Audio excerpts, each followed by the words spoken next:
Welcome back, tribe. When we left you, we were just getting back to Henry after finding out that Pete's car museum wasn't going to be open. So we're going to continue on, and I think you're going to enjoy this portion as well. We're going to be following the Route 66 alignment as closely as we can, and part of that is going to involve some gravel roadways. So, what do you say we roll the intro and get this party started? As always, thank you so much for being here. I truly appreciate you taking your time to watch my videos. Let's go ahead and roll the intro, and we're going to jump right into this. Wake up with the sun in our eyes. Sally forth, no need for goodbyes. Journey calls, let's roll the dice. Every mile a new surprise. And since that's where I plan to end the day, we're going to take our time getting there. So we didn't walk all the way down here.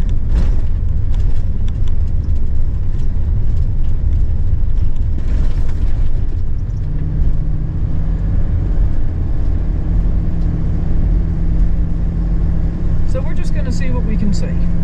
How about that? And look, it's not super windy. You can see the flag is basically just hanging. Look at that beautiful vista. And all these trees. All these trees, guys. I guess we're officially leaving Williams behind once we cross under the arch.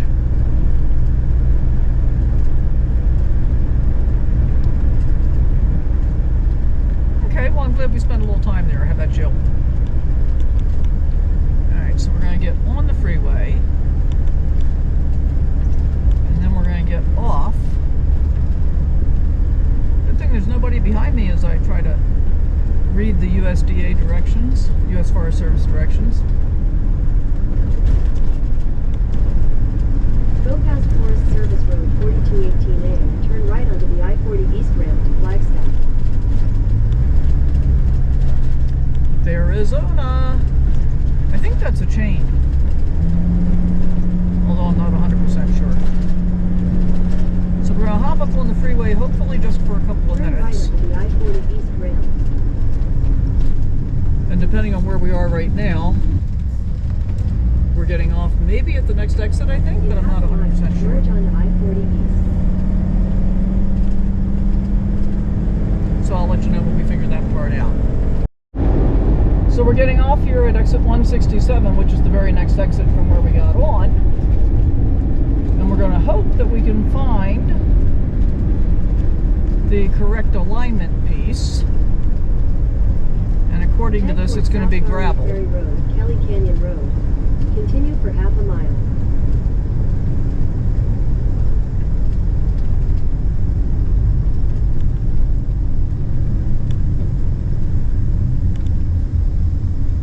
Garland Prairie Road is what it says. So I guess we're going to go down here a little bit and see what happens. Let's look at the directions again. Well, it doesn't tell you what to do except get off here at Garland Prairie Road. So I guess we're going to have to be looking for Route 66 markers. Head toward Arizona Boulevard, East Mountain Man Trail. Take your next right onto Arizona Boulevard, East Mountain Man Trail.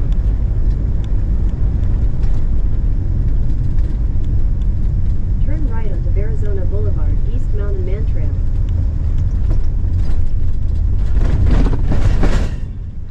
Okay, well that says dead end, so it can't be that. Head toward Tranquility Lane. Continue for 1 mile.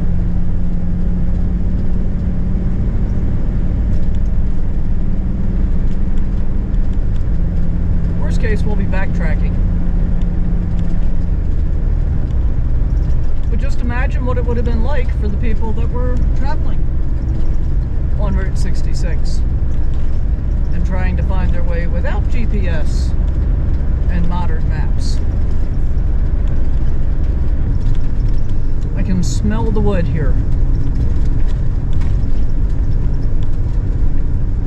Plenty of lumber, pine line timber.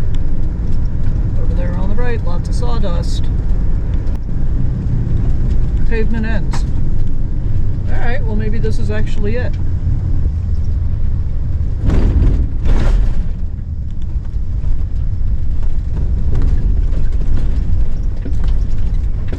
might have to pull over and look at a map here, although I think I see a sign. Turn right onto Woods Road.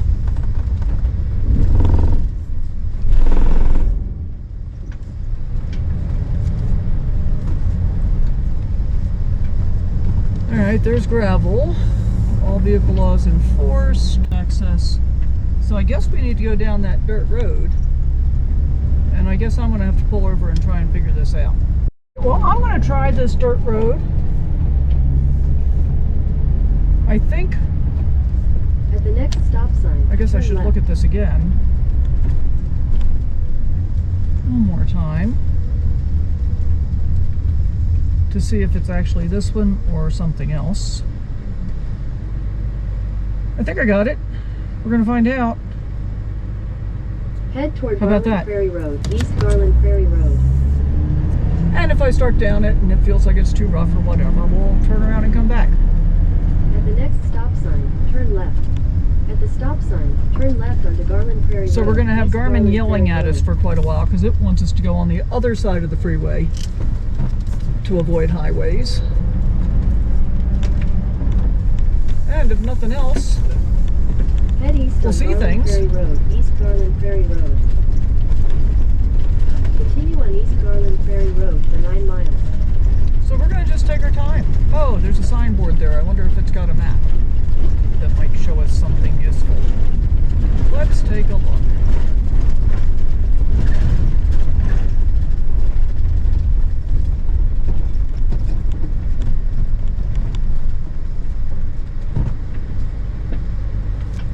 No, we're in the Kaibab National Forest, which is where we slept last night. It was lovely.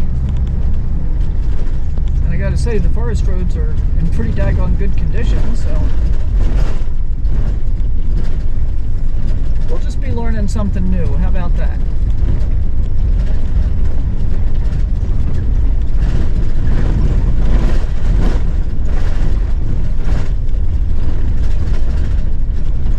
And we'll just do it nice and slow. We now have 44 miles to get to Sam's Club.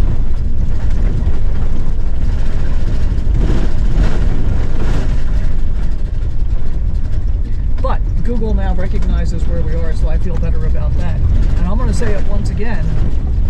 Imagine what it was like for the people that were traversing the country without the benefit of GPS or good maps. Whole different feeling, right?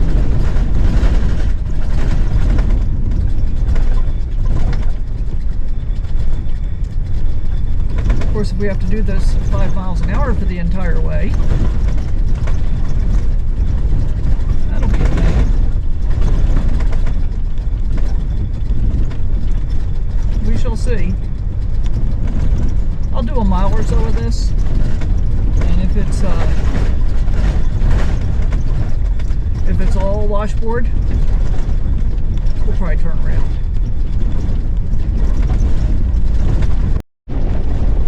I'm just looking at the view out the front and the view that you're seeing. Pretty beautiful, isn't it?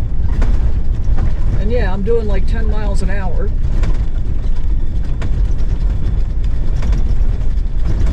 Which means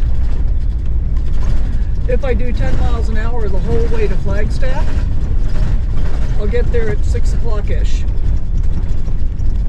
That's kind of crazy. But you know, that may not be all that far off from what people were doing. You know, when the road's beat up, you can only go so fast. And I tried going faster for a little bit, but it was just horrifically bad. And I do believe that part of my electrical problems last summer, so we've just covered a mile in I don't know how long. But I do believe that part of my electrical problems last summer were the result of banging down a lot of really dusty roads really fast. So I kind of vowed I wasn't going to do that anymore.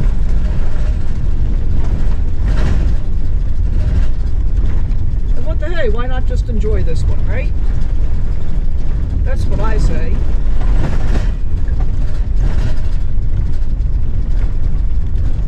I have my OnX map displayed on my big screen.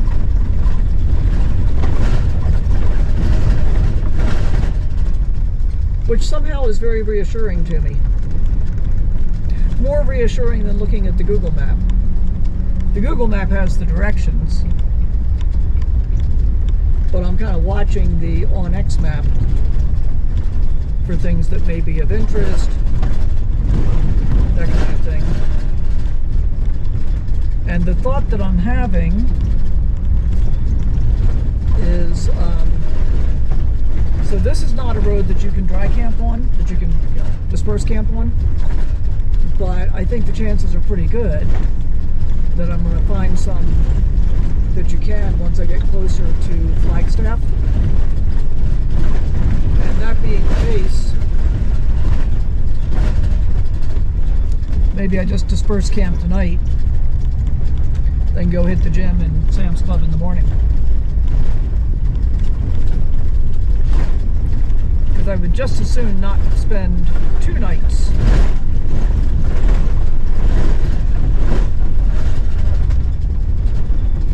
in city parking lots if I can avoid it. And people do live off of this road.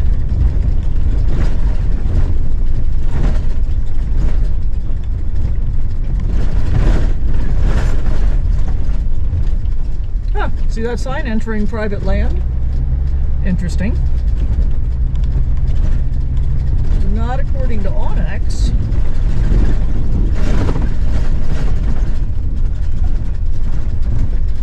We're not quite in private land yet.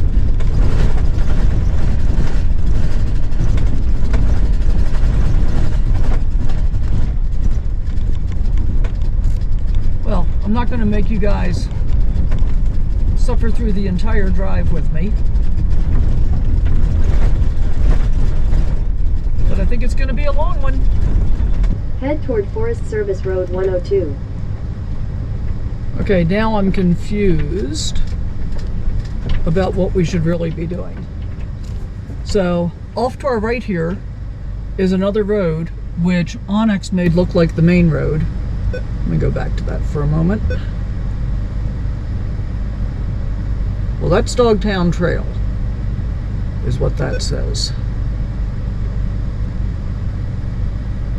Okay. And this road is the same road number as the road that we were on. So I think this is what we want to be doing. I hope. It certainly looks like the road more traveled. Continue for Yes. 7 miles. Okay. And this is a great example of how difficult it would have been for the people trying to navigate without GPS and without modern maps. It's like there's a big fork in the road there. How do you choose which one?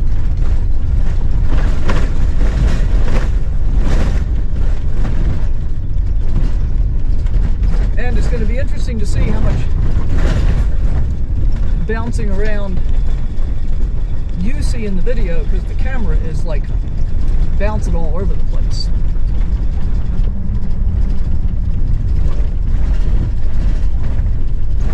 But I think we're going to chalk this one up as a true adventure, guys. What do you think?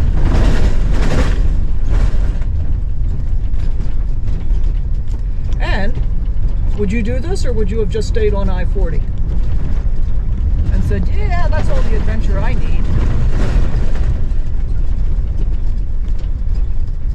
I really wonder at this point how many of the people that are traveling Route 66 for the 100th anniversary are going to go through the trouble of trying to use the old alignments wherever they can. But I think this is a worthwhile experience, don't you?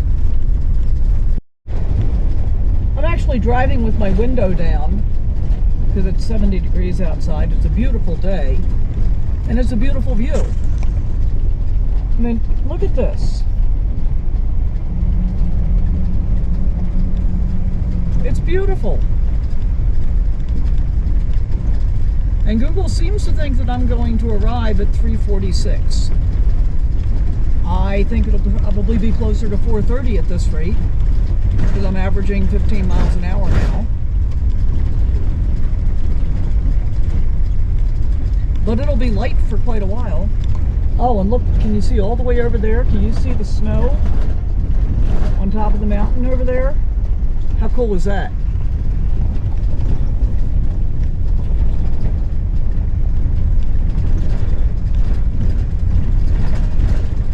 I can't wait until you guys start seeing these videos. I'm really looking forward to hearing your comments and whether you think I'm making a giant mistake or enhancing the experience.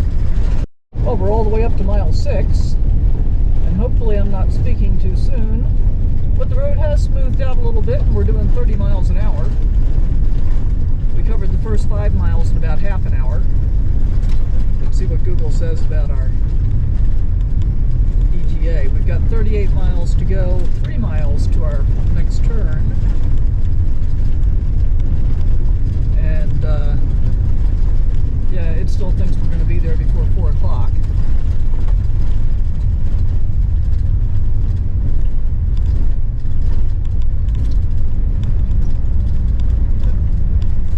Really, dude? Why'd that guy just make me stop for him?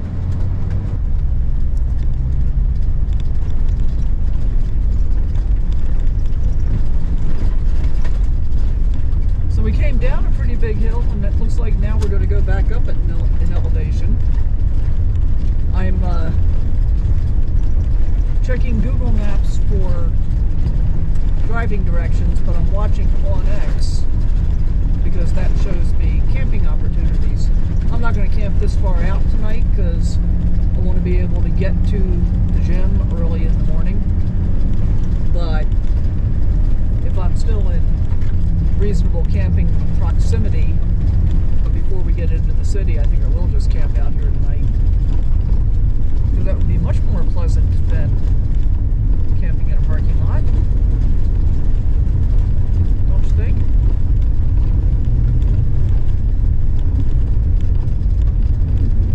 But it's just gorgeous. And here's the thing.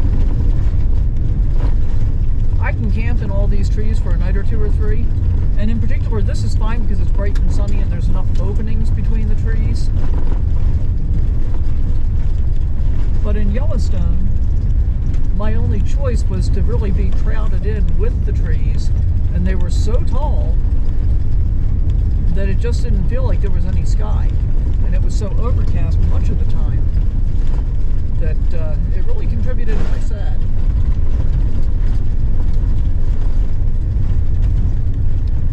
That said, I still prefer more open vistas.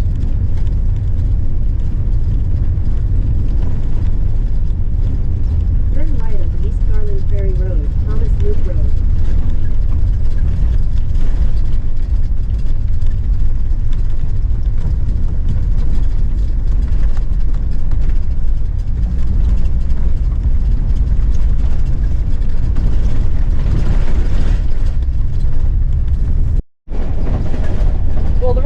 Turn, and now it's heading due south where we had been heading west,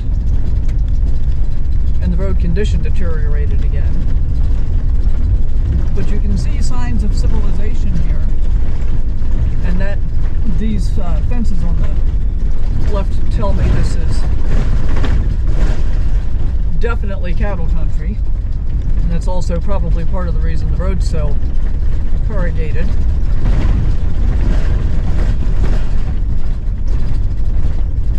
Because I imagine they bring the big trucks in to get the cattle out, and they tear up the road pretty badly.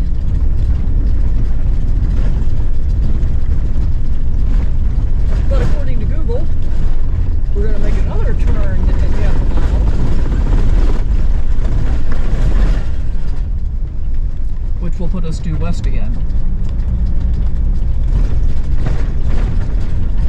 Oh, look at that cabin over there. Can you see it? How cool is that? That's definitely old.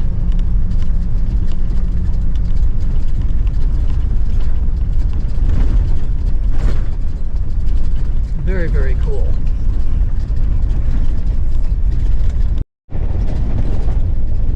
Well, we're going to make another turn here where that Jeep is. Or Bronco. I think that's Bronco. Pavement? We found pavement? Garland Prairie Road, East Garland Prairie Road. Alright, well that was pretty exciting, guys. Look at this old house. And building out behind it, and then there's a barn over there. Cool looking stone fireplace. Speed limit is 30. 9.3 miles, and then we're officially on East Old Route 66.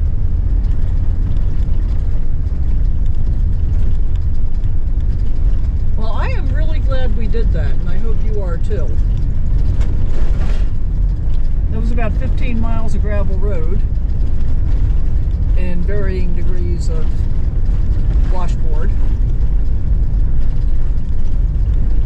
Fastest speed I got up to was about 30 miles an hour, and I wasn't able to maintain that for terribly long.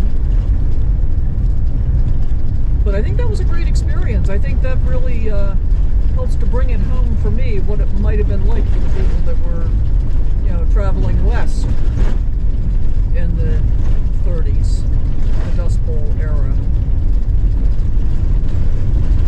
And when you think about the fact that they're beat up old jalopies and their farm trucks and everything were nowhere near as nice as Henry is. The whole no maps, no GPS thing. And I don't remember if I said it, but I actually, I drove partway down the wrong road. I went down probably 100 yards or so before I was thinking, yeah, this is not the right fork. And I ended up backing up that 100 yards to find the right fork, which was, as it turns out, the left fork. Haha.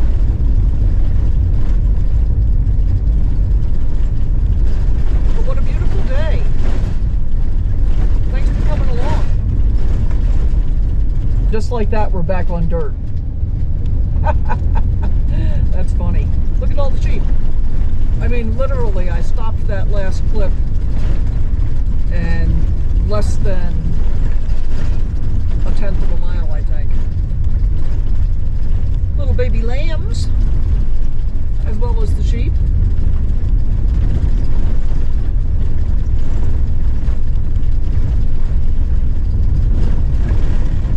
Hi, kid.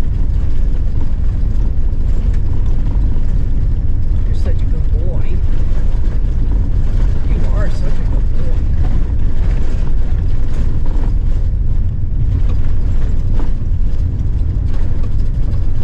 Well, this is quite the homestead on the right over here. I see at least 3 different travel trailers. No idea if they're occupied or just parked there. 4 different travel trailers. 5, 6. Might just be a collection.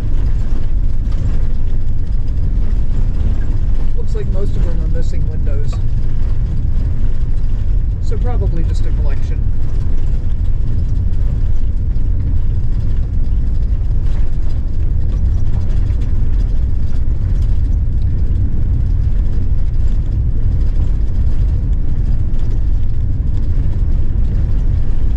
And I said we were heading due west before, when I meant we were heading due east. Duh.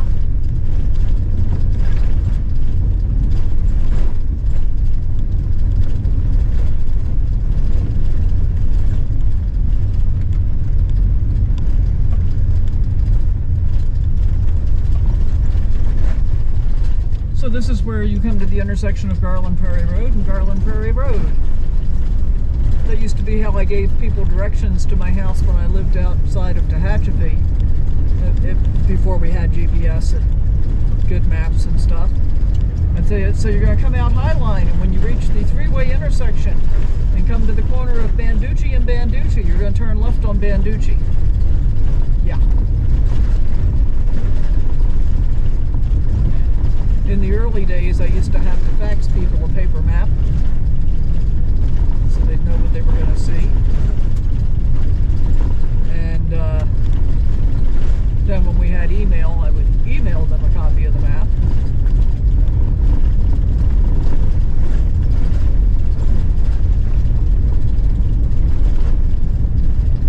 And then eventually we got GPS.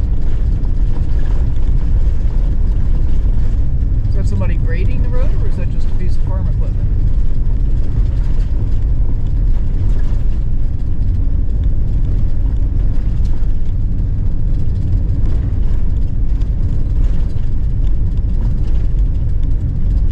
No, I think that's grading.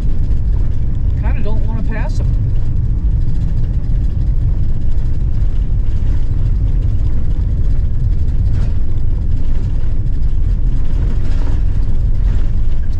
Yeah, he's scraping it.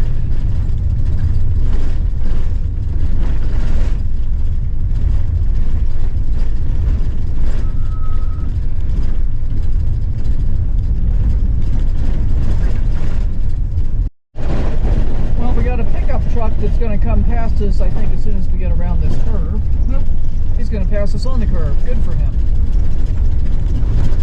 Got a high rate of speed. And I can see the grader behind us and not all that far behind us.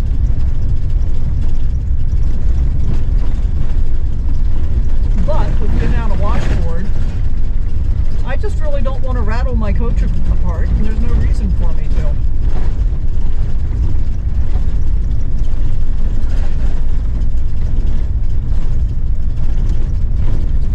Yeah, and here comes the grader. And he's moving at a pretty high rate of speed too. Perhaps he'll slow down as he passes me.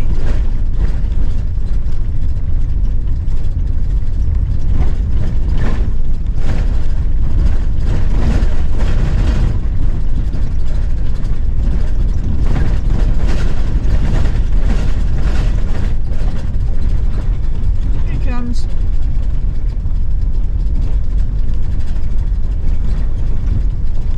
Oh, this is not the same one. I don't think. Or maybe it is.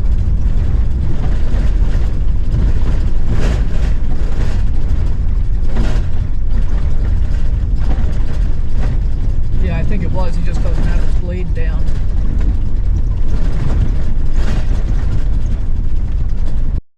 Well, I could just park here, but I'm not going to.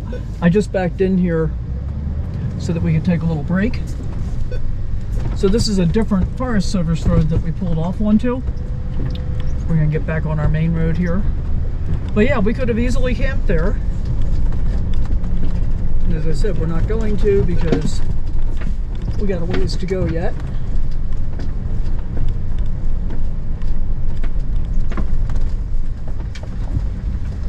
But that was a way for me to get off the road, and I made a snack.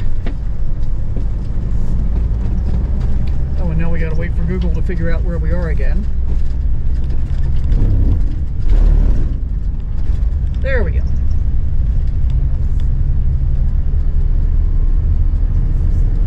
So, oh, we're on pavement.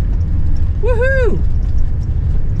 Okay, so that last piece of pavement that we were on, I got to share that with you real quick. My ex and I went on a motorcycle ride on St. Patrick's Day of, I think it was 1999 actually. And we were both riding street bikes. I had a huge cruiser, very, very heavy, saddlebags, floorboards, the whole bit. And he chose the route. And we turned onto it, and it very quickly became a dirt road. We pulled over on the side of the road. We were talking about whether or not we wanted to do that to get to our destination or choose a different route. This was a new road we'd never been on. And somebody in a car was coming from the direction that we were heading in. And we stopped him and we said, you know, how long is it dirt? Does it turn back to pavement? They said, yeah, you got about 8 miles of dirt and then it'll be pavement. And we're like, well, all right, we can suck that up. Because we also were dirt bike riders. But, you know, I'm riding a big heavy cruiser. That's a whole lot different. on a mountainous, windy gravel road than it is on a dirt bike. And even more so, we're riding and riding and riding, and it is twisty and windy and steep, and the road's not in very good condition. And at some points, I don't think it was in this section. I think it happened a little bit later on. But there was ice and snow all over the road as well, so that was extra special. So yeah, we went about 8 miles, and I'm counting it down on the odometer. I'm watching it super close. Went about 8 miles, and it turned to pavement.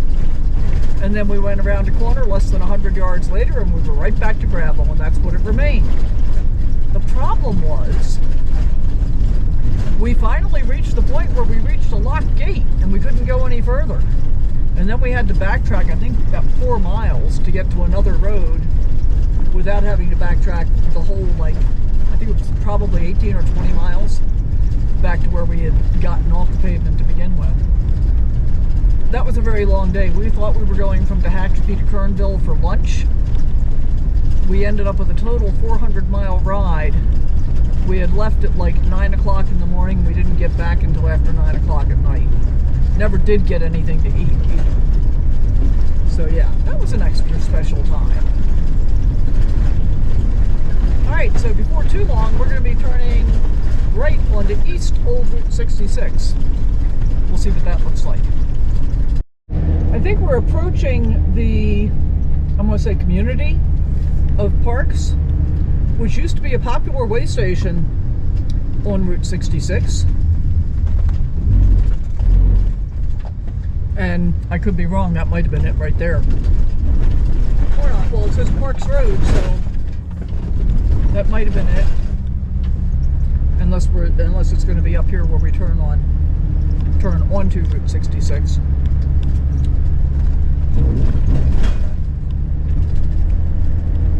So we're going to cross over the freeway.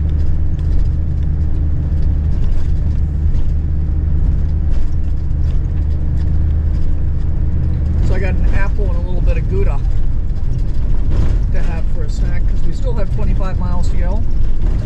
And I'm not counting on all of it being on pavement. So there, coming off the freeway, I saw a sign for Old Route 66.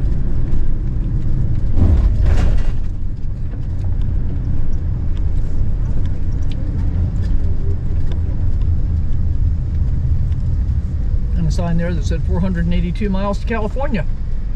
Old Route 66 Improvement Project. Okay.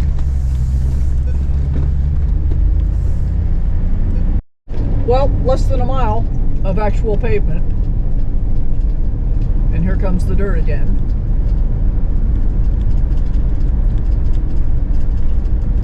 But that's okay. We'll just take it nice and slow and easy.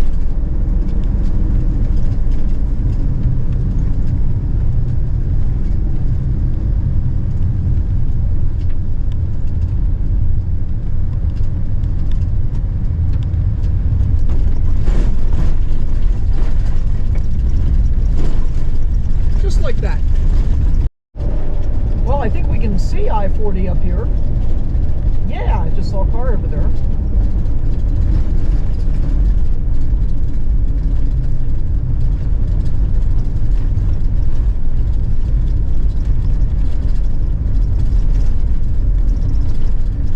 That makes me feel like we're closer to civilization again.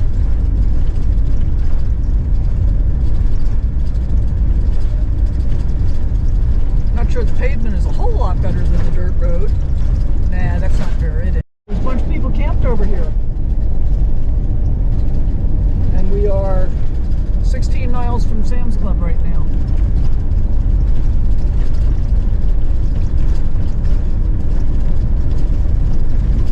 And there are quite a few people camped through here. So keep in mind, there's still plenty of forest land out here.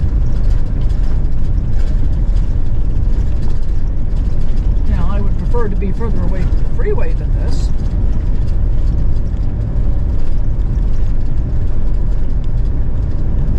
Well, Google thinks we've got 6.7 miles to go to our exit. But this exit says Flagstaff Historic District, so I think we should go take a look at that. What do you think?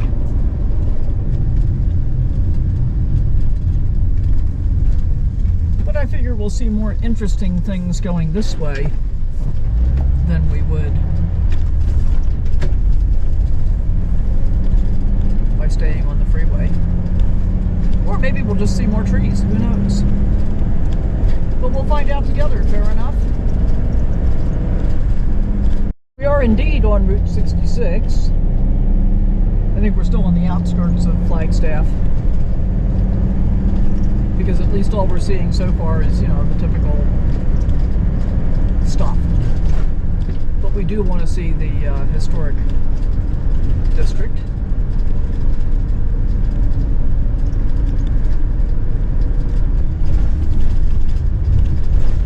I think we're approaching historic downtown. Like, look at that brick building over there to the left. That's pretty cool.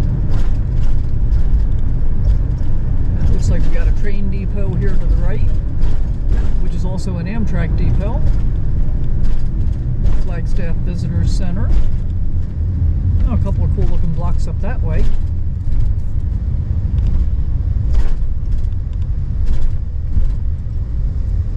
Okay, I guess after we get parked, I'll see if there's anything we really want to do in Flagstaff.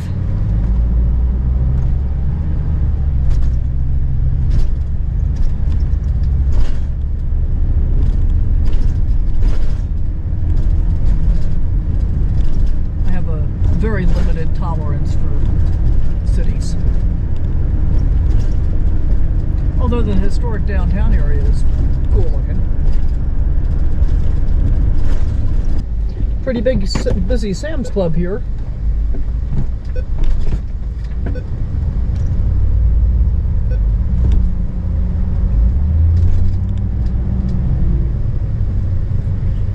I'm not even sure I'll be able to find a place to park.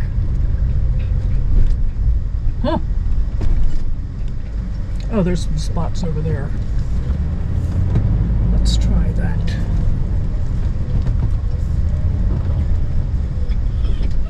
Settle down, kid. Settle down. Alright, we'll get this part figured out, and you'll see what it ends up being at some point.